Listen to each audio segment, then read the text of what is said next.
धेरै खुसी छु। जसरी किसानहरूले आफ्नो धान पाक्यो भने धेरै खुसी भएर थन्काउँछन्, किसानहरूले किवी फलाएर, किसानहरूले सुन्तला फलाएर राम्रो फल्यो भने उनीहरू धेरै खुसी हुन्छन्।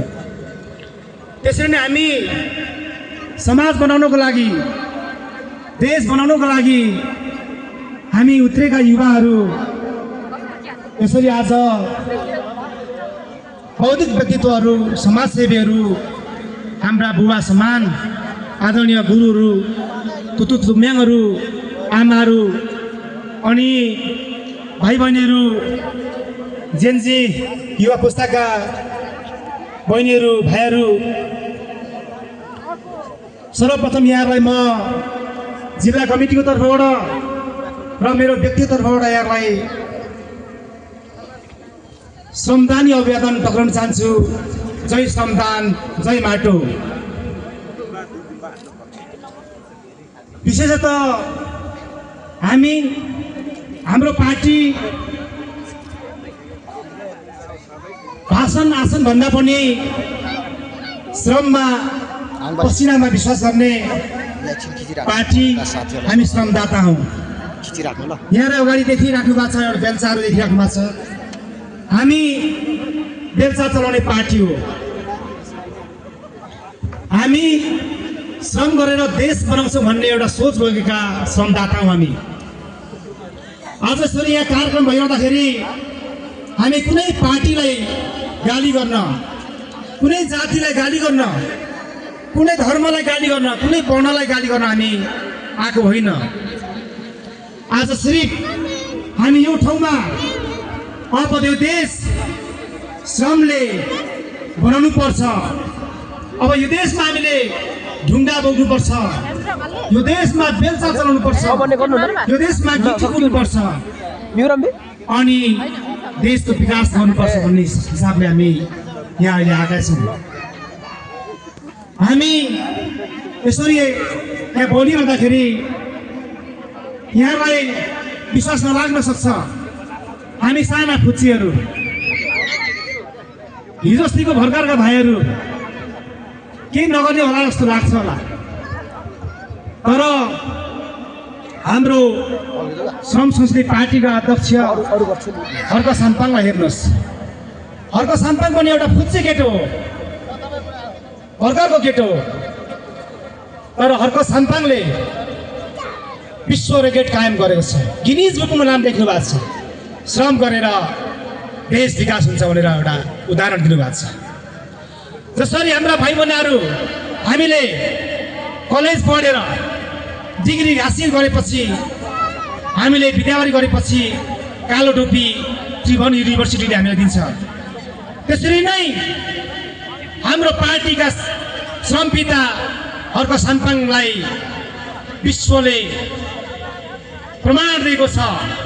अब देशमा बेल्चा चलाएर श्रम गरेर पनि विकास हुन्छ भनेर चाहिँ गिनिज बुकमा रेकर्ड राखिएको छ। हामी त्यसको पछाडि छौँ।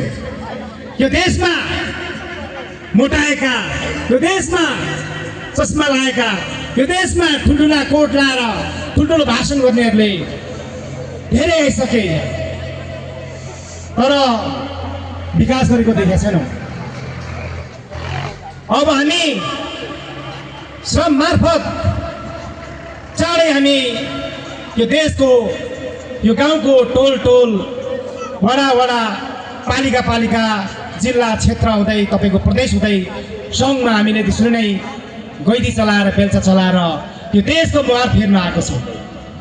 हामी विदेशीको ऋण बोक्न हामी डराउँछौँ।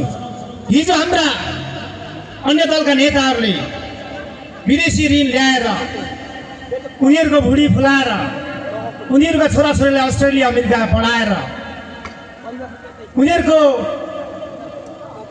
तपाईँको ठुल्ठुलो बिल्डिङहरू बनाएर हामी माथि शासन गरेको थियौँ।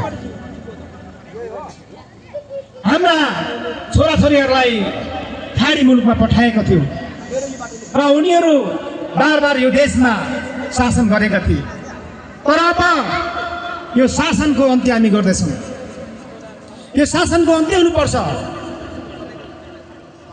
जब जब देशमा श्रम हुन्छ, जब जब यो देशमा श्रमदान हुन्छ, तब मात्रै यो देश बन्छ, तब मात्रै यो देशका भुडी फुलाएका भ्रष्टाचारीहरू यो देशबाट भाग्नेछन् र हामी यो देशमा भ्रष्टाचार गर्ने नेताहरूलाई, पार्टीहरूलाई भगाउनु पर्ने स्थिति आएको छ। मित्रहरू, विश्व इतिहास हेर्नुहोस्, जति पनि ठुल्ठुला विकसित कन्ट्रीहरूमा हेर्नुहोस्, त्यो ठाउँमा अनिवार्य श्रम हुन्छ।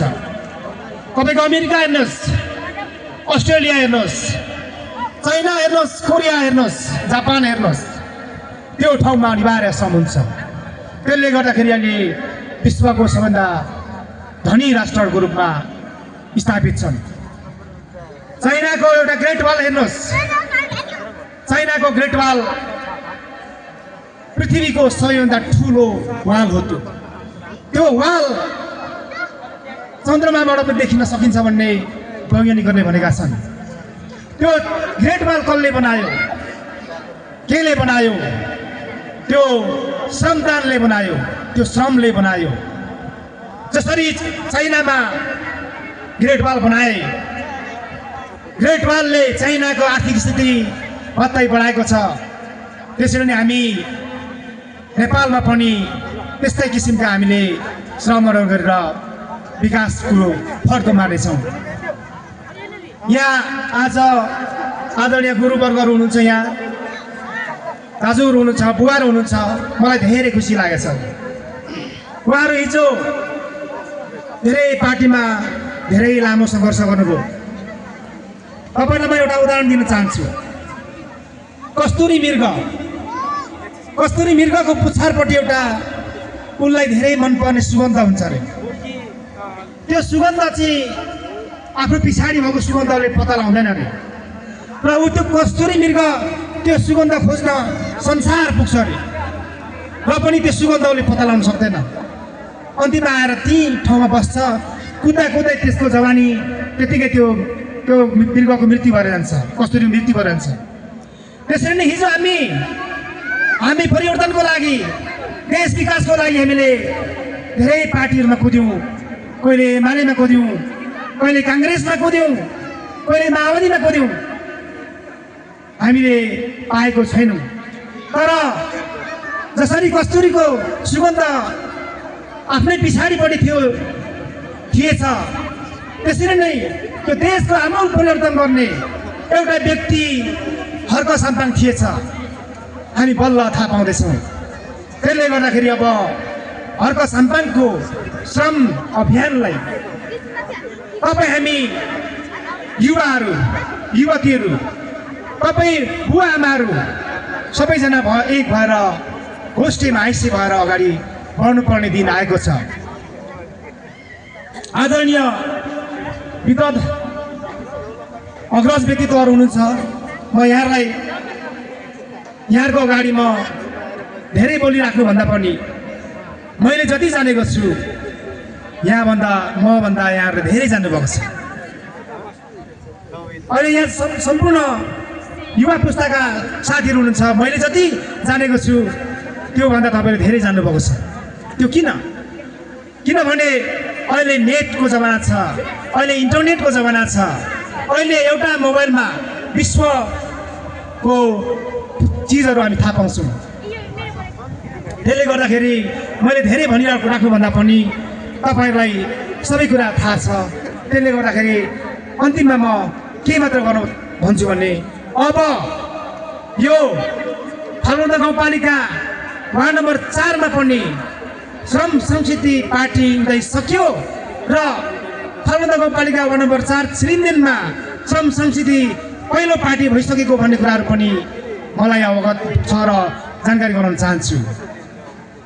आदरणीय आमा बुवा, दाजुभाइ तथा दिदीबहिनीहरू, यहाँ जेन्जी पुस्ताका साथीहरू हुनुहुन्छ, म जेन्जी पुस्ताका साथीहरूलाई भन्न चाहन्छु, तपाईँहरू अब जेन्जीको माग भनेको कुनै पार्टीले पुरा गर्न सक्दैन। जेन्जीको हिजो मागहरू भनेका अब मात्रै श्रम संस्कृति पार्टी अथवा हर्क साम्पाङ पथले मात्रै पुरा गर्न सक्छ। अब हामी जेनजीहरू बनेको होला पाँचतर्फबाट केही दुई चारजना जेनजीहरूको मात्रै हत्या भएको छ। तर काठमाडौँमा हेर्नुहोस् जम्मा 73 जना जेनजीहरूको हत्या भएको छ। सयौं जेनजीहरू अहिले घाइते छन्। अब उनीहरूको सपना पुरा गर्ने कि नगर्ने पुरा गर्नुपर्छ।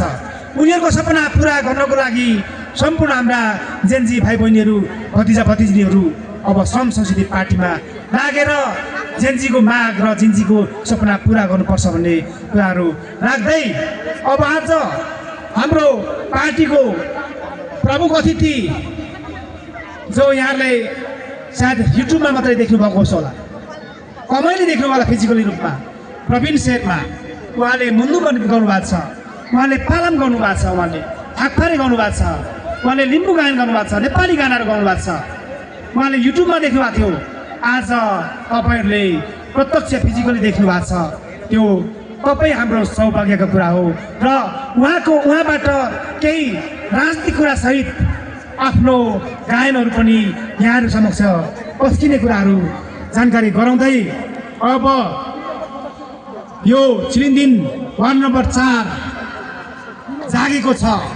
अब यो वार्ड नम्बर 4 मा हप्ताको एक दिन श्रमदान हुनेछ।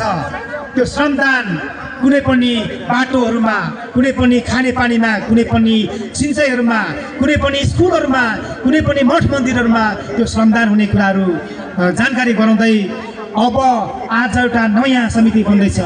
मैले आशा लाग्दा हाम्रा सरहरूलाई देखिरहेको छु, सायद यहाँहरूको आज टिममा तपाईँहरू सायद पक्कै पनि बस्नुहुन्छ र आज यो कमिटी एकदम चुस्त दुस्त बन्नेछ, एकदम सक्रिय सशक्त बन्नेछ र बनोस् भन्ने शुभकामना दिँदै आजको यो वडा कमिटीका सदस्यहरूले भोलि पालिका हाक्न सकोस्, आजको यो वडा कमिटीका सदस्यहरूले भोलि जिल्ला हाक्न सकोस्, भोलि प्रदेश हाक्न सकोस्, भोलि केन्द्र हाक्न सकोस् भन्ने शुभकामना दिँदै म बिदा हुन चाहन्छु।